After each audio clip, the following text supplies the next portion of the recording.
Feel it.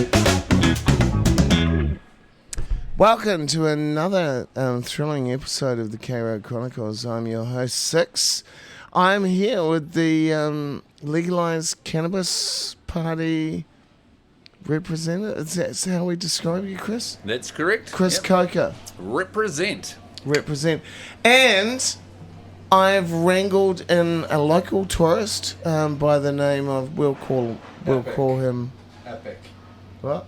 E-P-I-C. We're going to call him Epic. We're going to give him a microphone so we can hear him. Epic. Hello, I am Epic. Epic from Colorado. Yes. He'll know what's going on. Well, I mean, Epic walking down the street, Epic's like, hey, bro, can you hook us up with, can you hook us up? And I'm like, easy on the bro. And, yeah, probably. So, yeah, long story short, not that I hooked up with Chris, but shortly after procuring our American neighbours some, what do we call it these days? Marijuana? Well, yes, it's still called Ganja, marijuana. Yeah, ganja. Weed, pot, dope, trees, herb, oil, cabbage. olla. Yeah. The tree of life. Yeah, that's what me and my friends call it, the tree of life. Yes. Don't you find it like kind of like Moses apparently goes up to the mountain and there's a burning bush no less, and he comes back with the 10 Commandments. Yeah, well, he might have seen God that day. Who knows? I wasn't there, but yeah. There have been some burning bushes that give you some wise information, so allegedly. Well, we're doing this a little bit on the fly today because I'm seeing Sarah, my co-host, and Dan, my co-host, but we've roped these guys in because I thought it was a good opportunity to talk about the upcoming election. Why should you vote for the legalised marijuana? Isn't the war on drugs over? No, the war on drugs is clearly not over, and the war on cannabis is being passed off to the pharmaceutical people. Do we put the cannabis and drugs in the same category, though? Because, really, it's a herb that's been nurtured and grown. And well, America is trying to deschedulise or reschedulise it from 1, having no medical, to 3, having some medical, and that's just going to complicate everything. So every homegrown American citizen is going to be needing some form of medical licence to cultivate their homegrown Schedule 3 drug. So it's just as confusing whether it's in any schedule or any legality. What we're trying to do is normalise the whole situation so we've got adult choice of what we want to take inside our bodies, basically. And what do you say to Epic here, our friend from Colorado, where it's legal? Yeah. Yes, it is legal. So how do you obtain your marijuana, and how does that work in Colorado? Do you just bowl on up to the local tinny dealer, or There's stores everywhere. And it's available in a multiplicity of products like lip balm, Gummy creams, bears, tinctures, resin, Waxes, shadows, dabs. The green, the pre-rolls, They even get it in soda pop. Ripple. What's Ripple? It's a powder. Yeah. You put it in your water. Wow. Yeah. Powderized cannabinoids. So what's been the effect of? It's a fully legalized model in Colorado, isn't it? Yes. But not all states of the United States are legal, is there? Not all states are legal. So how does the model work in Colorado? Is everyone falling over the streets stoned off their chops? No, not at all. No? No. Everybody's happy. So That's what we like to hear. So Chris, if Epic here comes to New Zealand from a country where marijuana is legal, can he bring it through customs? Can he legally smoke it? If the police question him, is he liable for any kind of offence? Here in New Zealand, the prosecution or to have police involvement is it going to be to the detriment of the community. So Epic being a tourist, as long as he's in here with his prescribed, or his cannabis that he's claiming is prescribed to him by his government, then he should have no worries. There's no need to fear any government of ours because we have medical cannabis now, and anybody who sees and the that police doctor... and the police have discretion. Yeah. Discretion. So, I mean, I've heard of friends that have been caught with an ounce of weed on them, and the police have just said, "Come on, guys, just keep it on the down low, will you?" Yeah, unless the police can see you physically dealing from your ounce bag, or they've got phone records of somebody saying, "Meet you around the corner for $20, I'll see you soon," then you should have no fear in having your medical cannabis on you at any stage. Is that legit? I mean, do that? They're not going to monitor everyone's freaking cell phone, are they? It's like, I know we all use like code and shit, but I mean, the police are up there with what lingo we're using. And of course, I read an article in the Herald where it was disclosed that they'd been following some gang members for a while, and they just sorted out their code. And obviously, it's not too hard to know if somebody's going to come over for a sack of potatoes or whatever bag of crisps, whatever code you want to use. I'm fairly certain the police can. Do you have any crisps on you? I'm not carrying my crisps on me. I just came down to get my sushi from the sushi salmon bar here at the Lim Choi supermarket. While we're on Lim Choi, thanks for Moi Choi, great sponsor. Speaking of our sponsors, if you do want to support what we're doing here on the K-Road Chronicle, please consider buymeacoffee.com/K-Road Chronicle. There's a Patreon account. There is a cost to doing what we're doing, and we hope that, the people that couple of dollars a month is really all we're after. So if you can help us out, you can help us, where else would you find an interview with Chris Coker from the marijuana? I mean, are you getting a fair shake at the stick? No, I hear the other candidates here in Auckland Central saying how much hard work it was going to 16 Meet the Candidates debates, and I'm like, it'd be an honour and a pleasure to talk to my electorate, but I don't seem to get invited. I've been to 5 Meet the Candidate debates, only been invited on stage to 2 of them. I had to work my way to the front of the seats to be seen by my opposition, to make sure that they're aware that the brightly coloured Christopher Coker in his cannabis camouflage uniform, zoot suit, is not mucking around. So, yeah. That's not a zoot suit, by the way. It was a zoot suit before I got it tailored down. This was an extra large Chinese size, and I assure you, when I purchased it, she was cut wide, cut long, and looked very much like the fashionable zoot suit, which I, was wearing back in the day when it was fashionable. But is that him? And unfortunately, this is polyester, because the colours pop better on the polyester. They do definitely pop. It's just like screaming out to me. Green on green. Amazing. On green. Yeah. What are your biggest arguments for, what do you want to see happen? Decriminalisation, legalisation, international export. What are your big arguments? Well, the medical company have just released, the government have just allowed our medical companies who are doing cannabis exportation rights, which have just come about in the last month. In the last 5 years, medical cannabis companies have been running on a negative, all just burning their gunja up in R&D money. Hundreds of millions of dollars have been spent over the 5 years of doing R&D and data accumulation. Where's that happening? Where is that happening? All over the country. We've got several cannabis facilities here in Auckland, up and down the coast. The largest one's down in Marlborough, or just out of Marlborough in the South Island. They do hectares and hectares of gunja. That's puro. They're actually certified organic. And they've got a deal with Helios, the manufacturing plants, and that's over in East Tamaki in East Auckland. So they're growing it here, they're manufacturing it here, and they can't sell it here. Not yet. It hasn't reached the GMP standards. So what's GMP? Good manufacturing practice. So the government here has set such a lovely 5-star reward scheme for those who can afford to grow their cannabis in a laboratory, which even those with $100 million facilities haven't managed to extract. So this is something the general public probably aren't aware of, that there's already a cannabis industry in New Zealand, and we're exporting some of the finest shit around. I mean, imagine turning up in Amsterdam and going, wow, I can smoke weed from New Zealand. Yes. That's certified organic.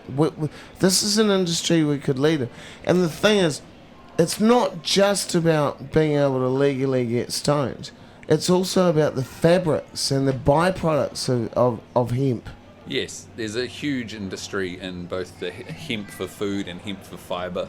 Myself, I did a hemp course in 2016 at the Eastern Institute of Technology in Hawke's Bay to learn how to make hempcrete. It's extraordinarily easy. You just get the hemp hurd, which is the inner soft, pliable material inside the stem of the cannabis, and then you add lime to it, bit of lime, bit of water, and it basically turns into a rock. Wow. Yeah. Wow.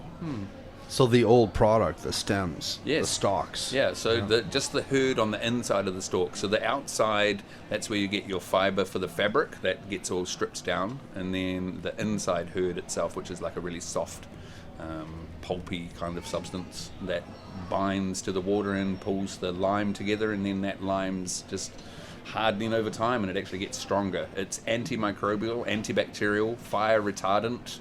We have lots of mouldy homes here in New Zealand. It's not fire retardant. Have you seen the burn hole in my hemp bag? Okay, so the hemp bag fabric itself, not fire retardant. The hemp building, hempcrete, with the lime binder, that is fire retardant. If you go onto YouTube and look up So are we talking hempcrete like block fire. hempcretes, like, you know, is this going to be like a building panel or is this like a whole building? Both. They're currently working on making hempcrete blocks, and these blocks are just Are you like your rolling up, normal, Eric? your normal blocks. Thank God we're on audio.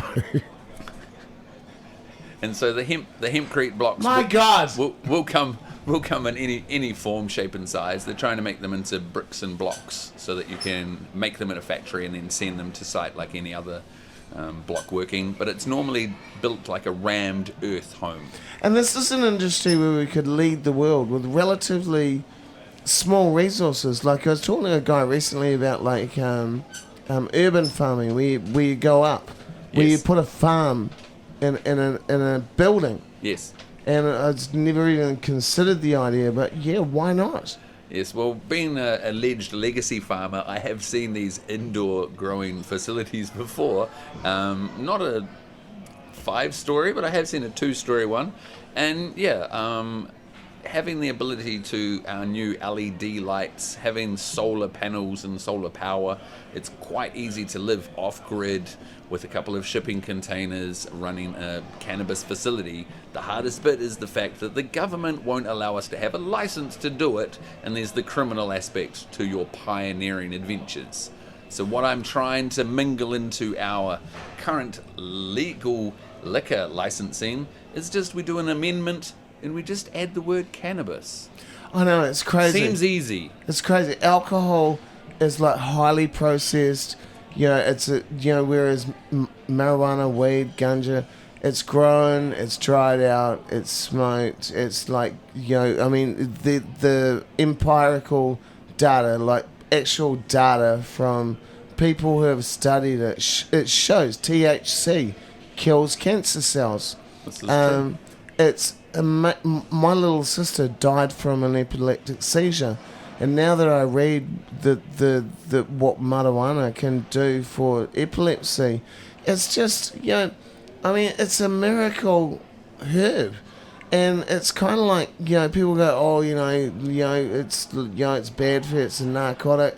You know, it's not really manufactured. It's just, you know, when you actually stop and look at it from an objective point of view, like take out all the bullshit and just look at the facts. There's far less harm caused from marijuana than any other narcotic, but there's far more harm caused by alcohol than even heroin or cocaine. Yes. It's a social disaster. In America, it's the same amount of fine, $14,500 for a DUI, driving under the influence of alcohol and driving under the influence of weed. DWAI. is what they call that. If you're on I kind of weed and agree. trying. I do kind of agree with that, because I mean, we don't want stoners like taking. I mean, let's face, I've driven stoned. We've all probably driven stoned, and we're cruisy. You know, we don't speed. You know, I mean, like you talk to the police, they'd much rather handle a stoner than somebody that's drunk. We're mellow. We're chill. You know. And I think that's why cannabis prohibition has lasted this long. I think the apartheid on us lovely, relaxed stoners who think that everything will be all right. You know, we don't get around to protesting and driving our tractors up the parliamentary grounds. Do you think that's why we lost the referendum? We were all too stoned to turn up to vote. There was definitely a whole lot of, was that this weekend? I heard rumours of, slept in on voting day. Oh, God. And then just the black market not wanting their alleged profitability in the existing of well, their that's the work. thing. It would take it. I mean, marijuana is currency in the drug world. Yeah. You know, it funds. I mean, as far as a gateway drug, to my opinion, the only place marijuana leads is to KFC. Yes. But Or to horticulture. yeah, but it is used as currency to fund the more detrimental narcotics. But even in saying that, there's a lot of research that shows that narcotics aren't really the problem. Even addiction is not really the problem. The problem is access to the poison of preference. Yes. And it's incredible the lengths and the resources that addicts will go to get their poison of preference. You know, I mean, there's evidence to show in the United States that people will rather go to jail than mandated rehabilitation services because they can maintain their addiction. But I don't want to waffle on, I don't want to steal your time, but also the other thing is that, a lot of people can function quite well if they're enabled to take their product of preference, regardless of what that might be. And isn't it Portugal, Peru, where Portugal. they've basically decriminalised or legalised all drugs, and treat addiction as a mental health issue. So definitely a good. Oh, we can't smoke in here, sorry. Oh, we can't. No, but we can take a break if you want. Oh. I've got my medical card. I can smoke in here. No, I am from Colorado. No, my landlord doesn't even like it if we drink in here. And I've got to respect that. We respect our landlords. We don't want to do anything to get any evictions. Oh, We're look, trying to be shout out above. to Moy Chor in the food court here. I'm very blessed to have this space. And, I'm very blessed to have the support of the wider community, including LifeWise, the Methodist Church, not that we're religious in any way, the saloon bar, art shows, the White Lady. There's so many people that support and help us to produce this content, but we're barely covering our costs. Drugs are expensive, alcohol's expensive. My lifestyle, I might make it look cool, but it's hard work. So honestly, a couple of dollars a week, and I can make sure I'm stoned for every episode. No, but seriously, we can make a difference. And, it's through people like Eric I've met today who we've set up a little PA system. Chris Coker coming on the show is fantastic. The war's not over. The war is not over. What do we do with our vote? I mean, voting's open. Do you really stand a chance of making an impact or having some influence? Is it going to be the Greens National Māori Party coalition? Well, myself personally, I believe in myself. I believe in Mother Ganja. I believe in my community. What I've experienced in my community is lack of trust, lack of reassurance that it's going to be all right because of all the dodgy dealings that we've had, the lies and mistreated experiences that us cannabis users have. And I guess it's that feeling of a wasted vote, where it's not a wasted vote, it's a vote for the wasted. And without voting for us as an active parliamentary team of people who are dedicated to legalizing and discriminating and destigmatizing cannabis. We just get the same old red, blue, yellow, black and white teams that have already just turned a blind eye to the cannabis prohibition or the apartheid that is against my Rastafarian people. Like, we stood up for Africans in Africa. We're not standing up for Rastafarians in New Zealand. I mean, Stone Lives Matter. Stoned Lives Matter. That's right. There's some, Stoned Lives Matter, absolutely. Stoned Lives Matter, yeah. And that's the key points of what I'm doing, functioning as a trade qualified father of 4 and just doing my best. We are allowed 6 plants per household. Yes. In Colorado. You know, they were going to make it 7, but I petitioned them to make it 6. But that is 6 in flower and 6 in veg. Oh, even better. Maximum amount. They don't say what size. Yeah. There's no size restrictions, so... What's been the difference in Colorado, like with the legalization over there, eh? It has made the small-time grower stay small. Yeah. And because let's face it, I mean, I tried to grow tomatoes last year and it was just a disaster. Yeah, and if I try to grow some weed, I'm probably not going to do a very good job of it. So if you do want good weed, you're going to go to the guys that know how to grow it. Eh? I used to buy off this old lady in Aotearoa. She was the lovely old girl. They moved, but it's like it's a cash crop. Yes. You're on a superannuation. Nobody's looking twice. A little old lady in Aotearoa here. Yeah. That's why I told my mum, put some plants in the backyard.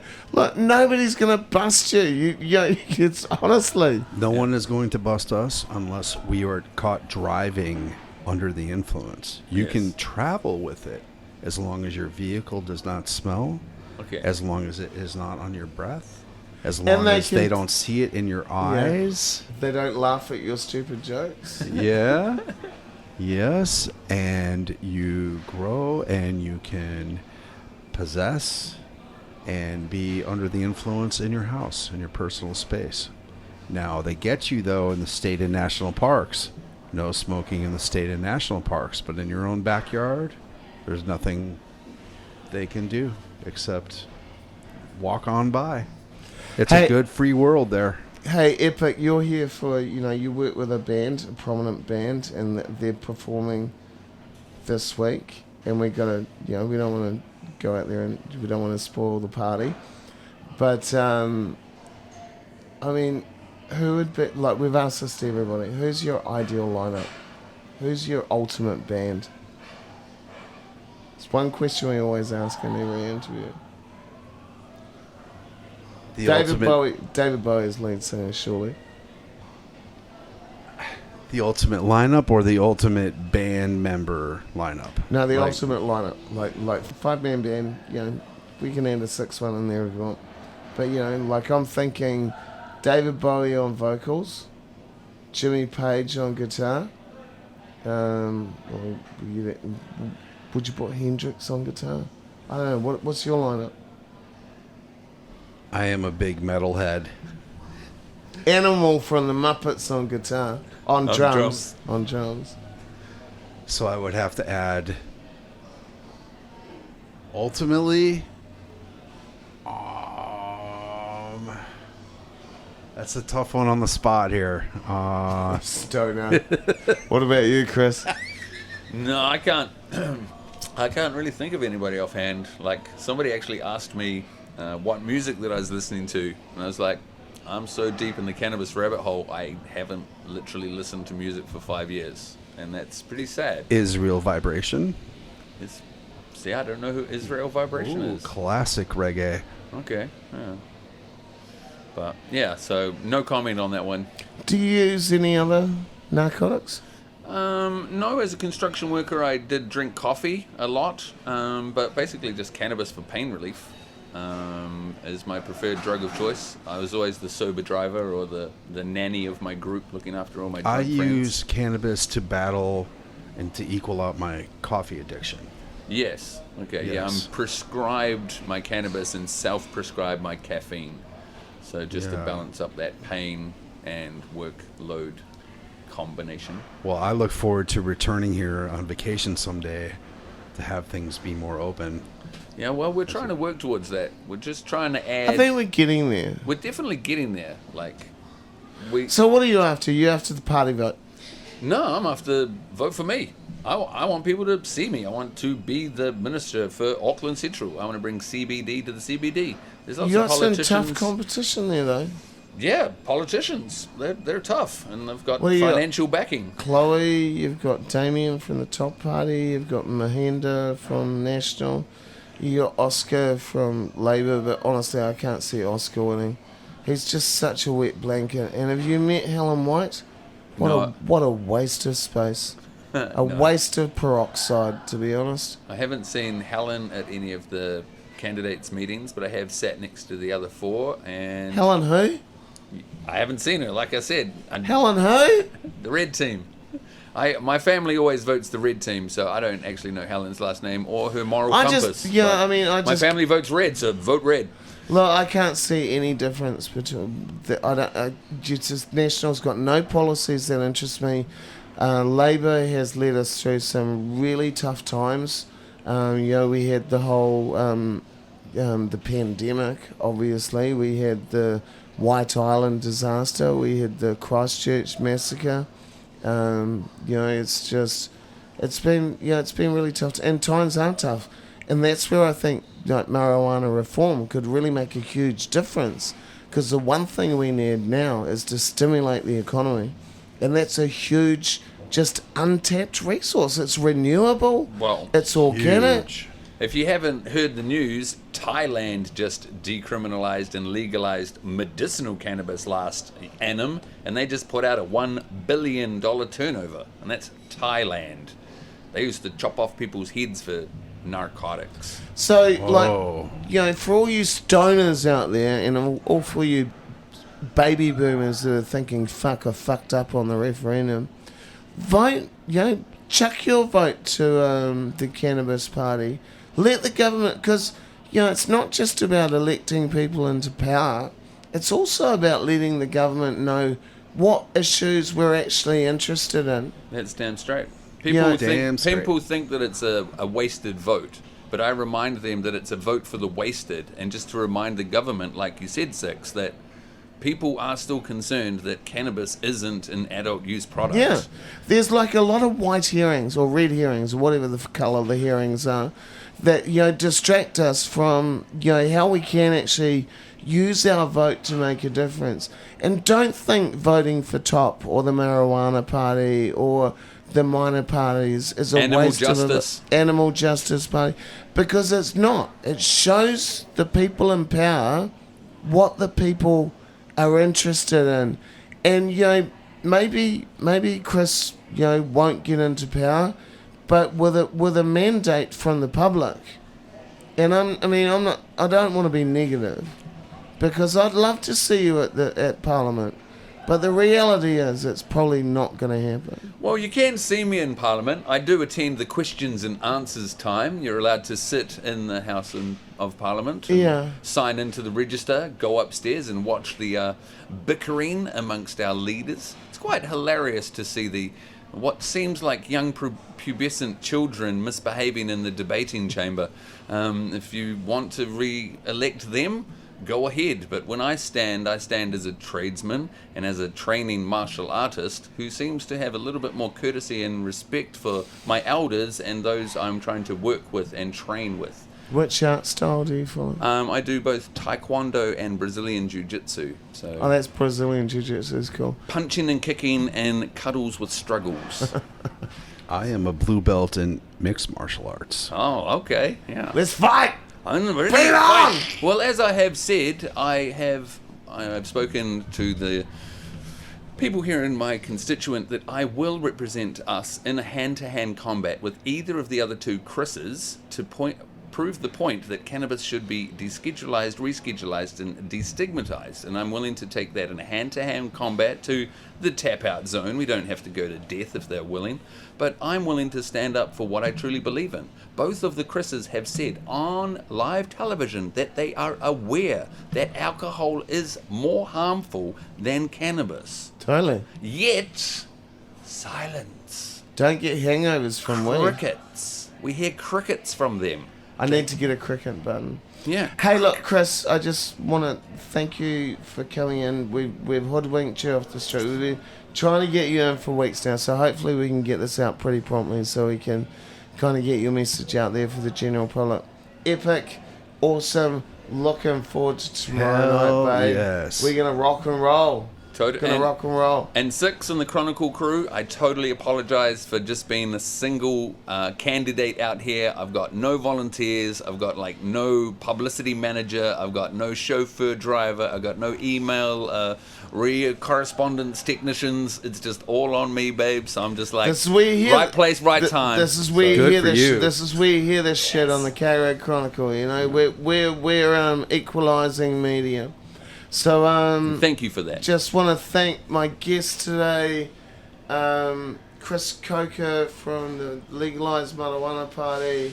An epic. A local tourist that I just dragged off the street who's going to fly out tomorrow and is just living the rock and roll dream. Thank you very much to everyone that's Over and out. us. No, stop it. You're too much. No, too much. Sit down. Oh, please. Thank you, Please. thank you. Thank you. I'd like to thank my parents. God, thank God. I don't even thank Satan.